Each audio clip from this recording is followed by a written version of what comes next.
it's Dale here. I thought today I would talk to you about gimp. It's one of our most popular threads, but I think a lot of people are never quite sure how they might use it. And we have lots of beautiful gimp. This is our painter's gimp, which is almost on its stand. And with the painters, how you can see how they're all variegated, so just beautiful to work with. And then down here are our gimps. A bit messy because they come out of the basket, but once again all variegated and just virtually we try and do them in every possible shade that is able to, and they sell so fast that I have trouble keeping up with them. Never quite sure which are the most popular, but I'll just talk a little bit about it. Gimp is on our website we have a link to an article called Gimp, the Beautiful Unknown Creature. It's on the Gimp page, you'll see a link to it, and it's written by Babel from Painter's Thread. So it's talking about it. It's a beautiful thread for couching and also for stitching feature things. So what Babel's done here is shown some examples of couching, which is probably the way that most people use it. And I've used gimp here in a very open couch, so I've just laid it down and stitched on. And then here I'm probably getting to be well known for my very tiny circles that grow. And I use a fine thread to attach it all the way around. And what I do when I put it on is I will pull it through to the back and anchor it down, and at the end I'll put it back down through the back. Having said that, I don't always do that.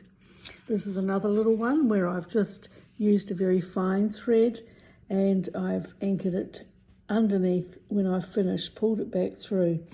Now with gimp, there are only really a couple of needles that work well.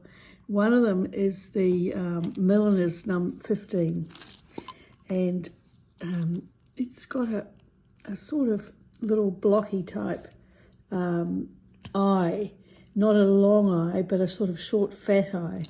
And I'll put the lid back on so I don't lose them all over the place.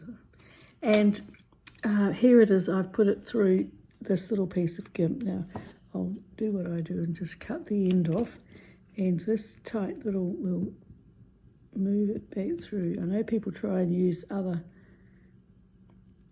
threads to go through, and of course when you're being watched it's very hard to get it right. And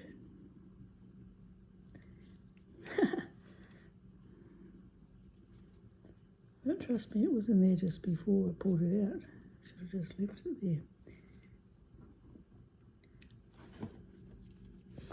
Do what you shouldn't do really. And so you can see that this is the best needle. This is the Suspago 15, which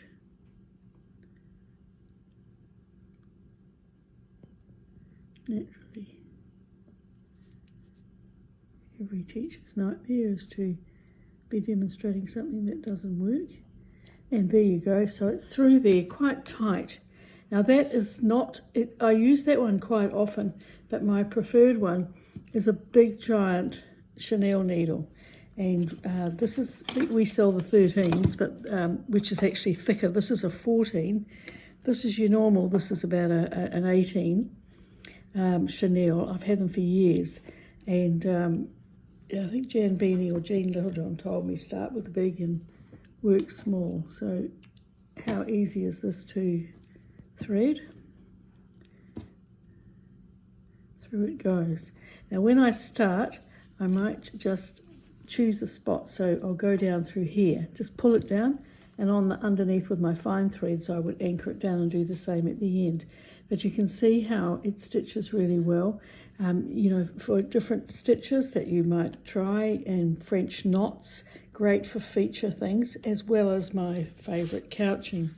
And Babel also has talked about a few other ways that you can use it. So for like French knots or similar at the top of something for a feature, and to do twisted chain stitch. To be quite honest, I can't remember what the names of these are. They're just ones that I've played with. And that's a big French knot. And here she's used it for sorbello stitch and raised chain stitch.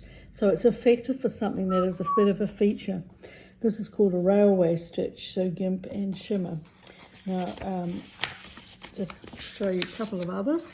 This is using a Renaissance stitch, very feature stitch, and little layering it over things and so on, and salon stitch and chain stitch and coral stitch. So you can try all of those. I also plait it. So take 3 and plait it together. It makes the lovely little cords all on its own. But look, you can see the colours and how beautiful they are, and how, you know, it's wrapped around this rayon core. So there you go. That's me again, and that's where you'll find our beautiful gimp. It's a lovely thread to work with. So I'll see you again another time. Bye.